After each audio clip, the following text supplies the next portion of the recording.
Halo, selamat datang kembali di channel Removie. Dan buat yang baru pertama kali berkunjung, Mimin ucapkan selamat bergabung. Mantap. Gimana kabarnya? Mimin harap kita semua dalam keadaan sehat. Film yang akan Removie dongengkan kali ini berjudul Don't Kill It tahun 2016. Sebelum memulai, Mimin mau mengucapkan terima kasih kepada kawan kita Haru Fluffy yang telah merequest dan bersedia bersabar menunggu dongeng film ini. Mimin mohon maaf karena baru bisa kita posting sekarang. Bukan sengaja, tapi kami harus bergelut dan bergumul untuk mempertimbangkan scene mana yang layak ditampilkan pada platform YouTube yang semakin ketat ini. Oke, langsung saja. So, kita buka pintu teaternya.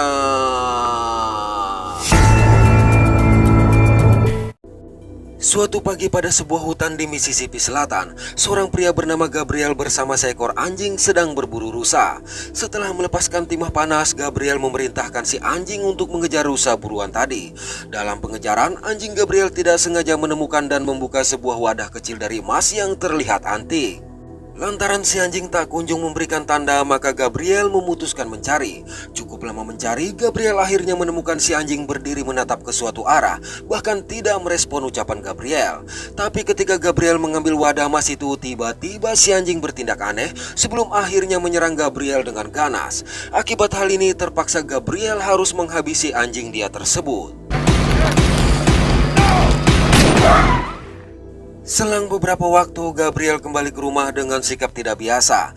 Begitu masuk dengan mata yang sepenuhnya hitam, tanpa bicara Gabriel langsung menghabisi istri dan sang anak, lalu meraung dengan sangat mengerikan.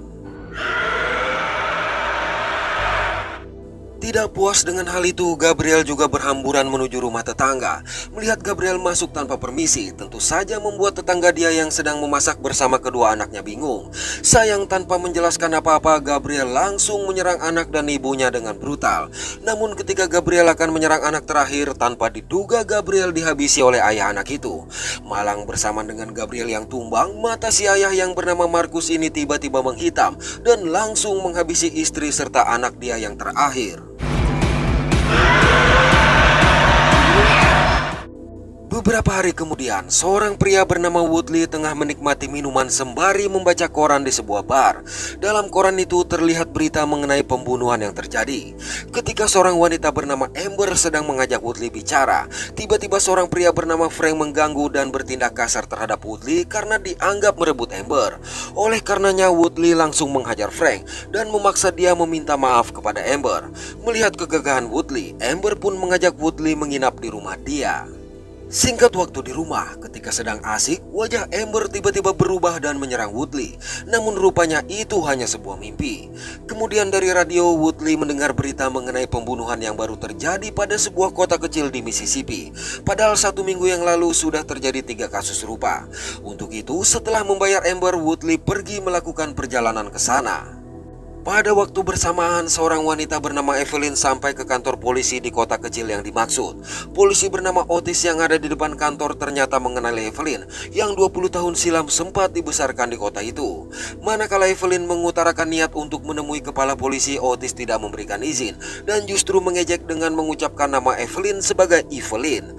Tapi setelah Evelyn menunjukkan kartu anggota FBI yang dia miliki, Otis pun tidak dapat berbuat apa-apa. Became yourself a big old bad federale. I'll be goddamn. Begitu masuk, Evelyn sempat berpapasan dengan seorang pastor bernama Erickson yang terlihat kurang senang dengan kehadiran dia. Kemudian kepala polisi bernama Dunham yang sudah mengetahui kalau seorang agen akan dikirim untuk menyelidiki. Kendati tidak menyangka agen itu adalah Evelyn, mengatakan bahwa 3 kasus pembunuhan di kota mereka bisa mereka tangani sendiri. Namun Evelyn berkata kasus beruntun yang terjadi hanya dalam waktu 1 minggu tersebut diduga terkait dengan terorisme lokal, sehingga FBI harus dilibatkan. Terlebih 3 kasus terpisah yang dilakukan oleh 3 pelaku berbeda ini diduga saling berhubungan. Ketika Dana akan menjelaskan hubungan antar kasus, tiba-tiba Woodley datang mengatakan masing-masing pelaku membunuh pelaku terakhir dan kedatangan dia adalah untuk membantu.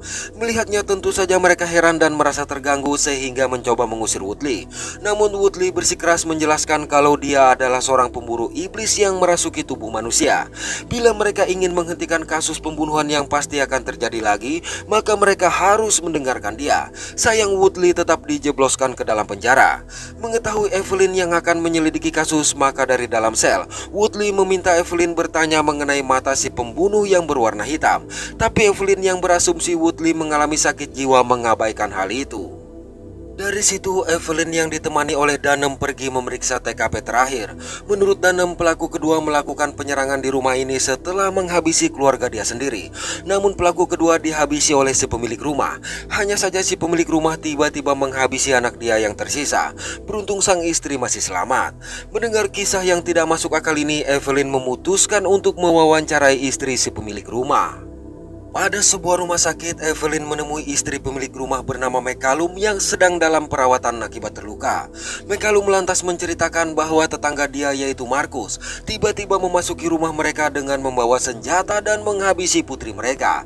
Sang suami bernama Daniel yang kebetulan ada di sana bertindak cepat dengan menghabisi Marcus. Hanya saja dengan mata yang hitam tanpa diduga Daniel menghabisi putra mereka dan berusaha menyerang dia. Tapi dia berhasil selamat sedangkan Daniel kabur entah kemana. Mendengar kisah ini, Evelyn menyadari kalau Woodley tidak berbohong. Saat kembali ke kantor polisi, Evelyn mendatangi Woodley dan berjanji akan melepaskan dia asalkan Woodley mau menceritakan apa yang dia tahu. Kemudian di kafe terdekat, Woodley menjelaskan kepada Evelyn dan Dunham bahwa iblis memiliki cara masing-masing untuk merasuki tubuh manusia. Beberapa di antaranya akan tinggal dalam tubuh seseorang selama sekian detik, sehingga orang itu baru menyadari telah melakukan kejahatan setelah si iblis keluar. Sedangkan iblis lain akan merasuki seseorang seumur hidup orang itu.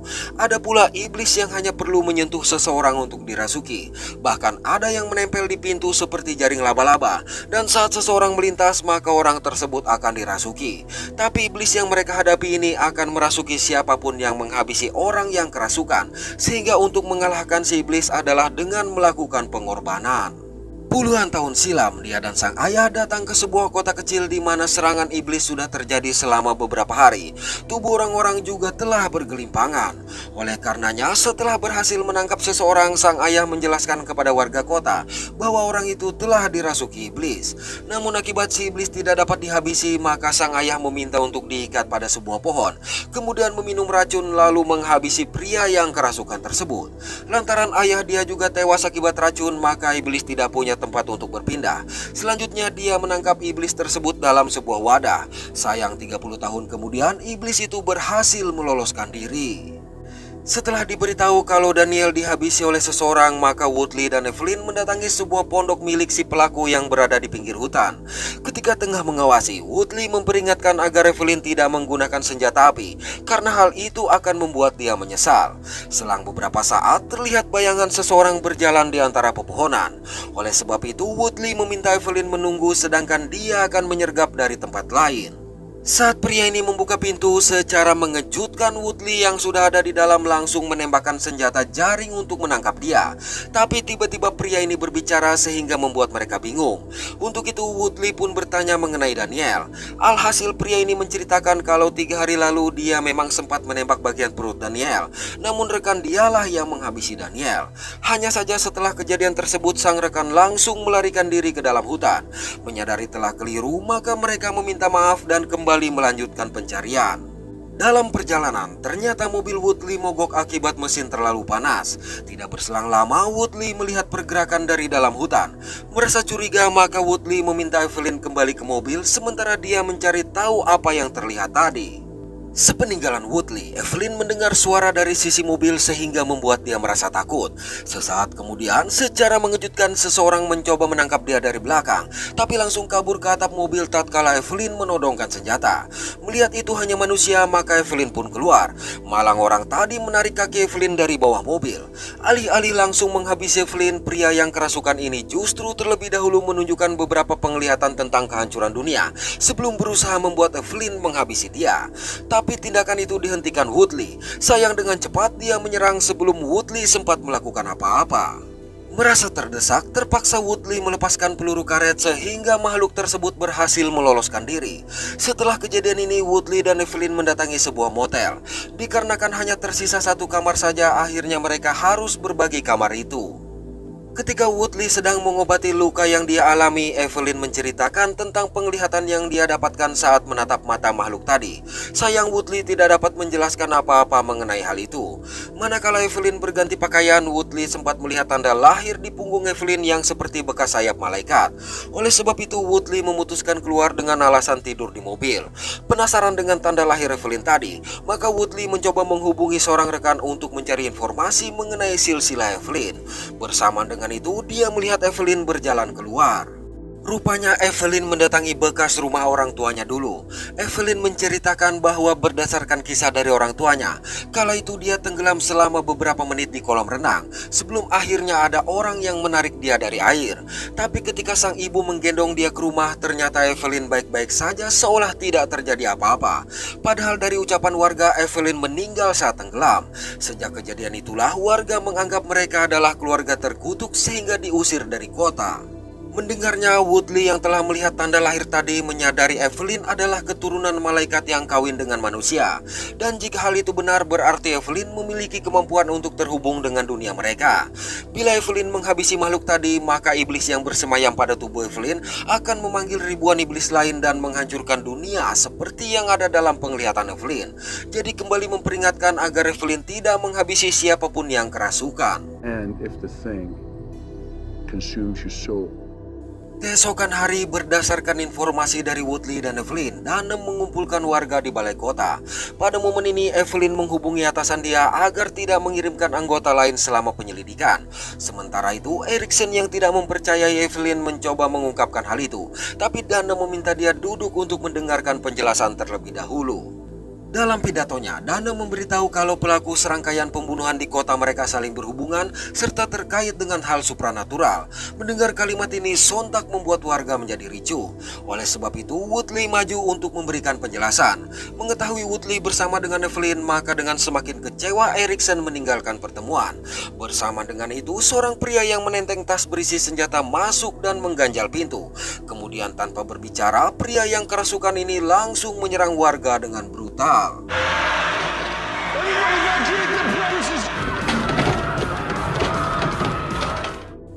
Melihatnya, Woodley bergegas mengambil senjata jaring. Malang belum sempat Woodley menembak, Otis justru terlebih dahulu menghabisi makhluk itu. Alhasil efek domino dari perpindahan sang iblis terus berlanjut kepada siapapun yang menghabisi pelaku, sehingga kekacauan semakin menjadi-jadi.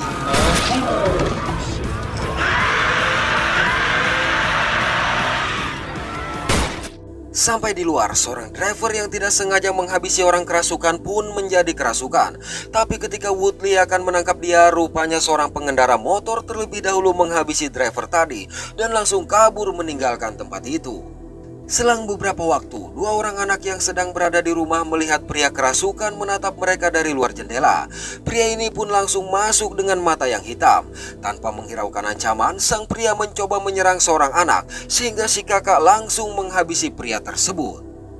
Kembali ke balai kota, Danem yang melihat kekacauan menjadi frustasi dan memutuskan pergi meninggalkan kota tanpa mau bertanggung jawab meski Evelyn berusaha membujuk dia.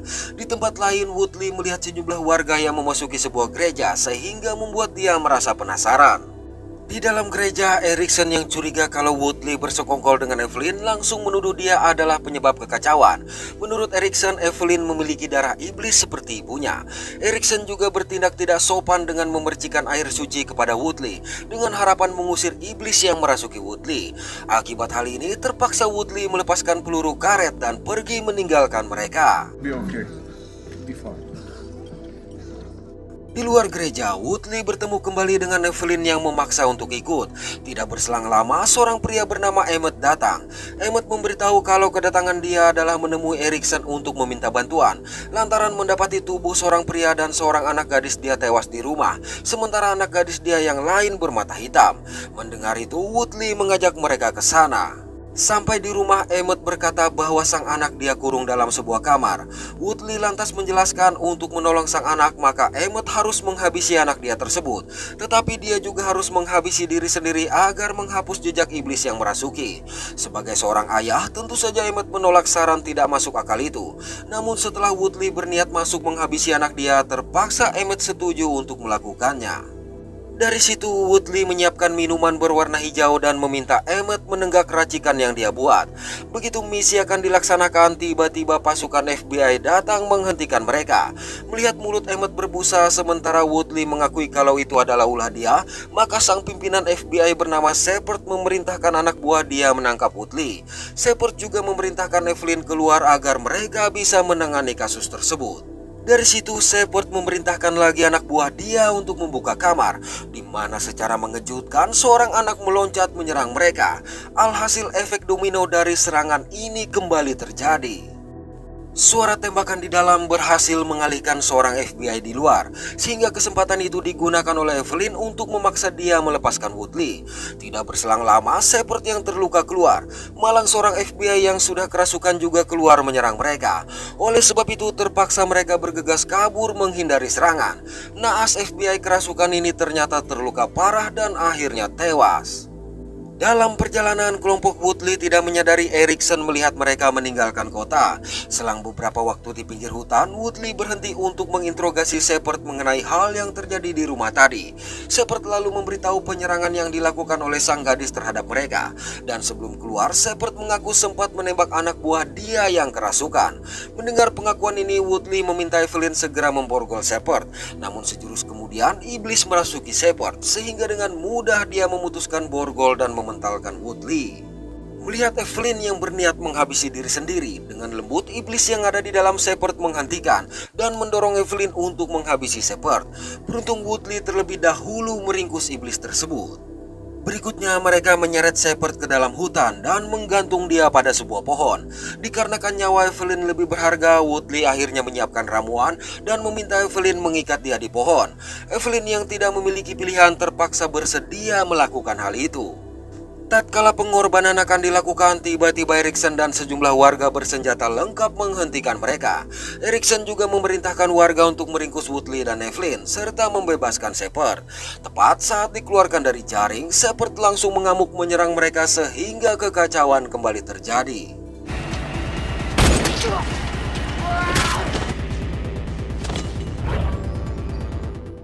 Setelah hanya tersisa satu warga yang kerasukan, Erickson memutuskan menghabisi pria itu.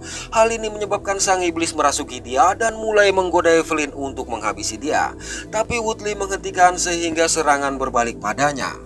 Melihat itu, Evelyn mengenakan rompi berisi granat milik salah satu warga, lalu segera menghabisi Erickson. Tidak butuh waktu lama, sang iblis langsung merasuki Evelyn, di mana tubuh Evelyn mulai melayang dan awan tiba-tiba berubah mendung. Namun ternyata Evelyn sudah terlebih dahulu mencabut pin granat yang akhirnya memporak-porandakan tubuh dia. Setelah cuaca kembali normal, Woodley memasukkan iblis tersebut ke dalam sebuah botol. Selanjutnya Woodley terlihat berada pada sebuah kapal di tengah lautan. Di sana dia melemparkan botol berisi iblis itu ke laut. Sialnya, botol tersebut ditelan oleh seekor hiu dan menyiratkan bahwa peristiwa ini akan terulang lagi. Oke, terima kasih sudah menonton sampai pada akhir konten ini.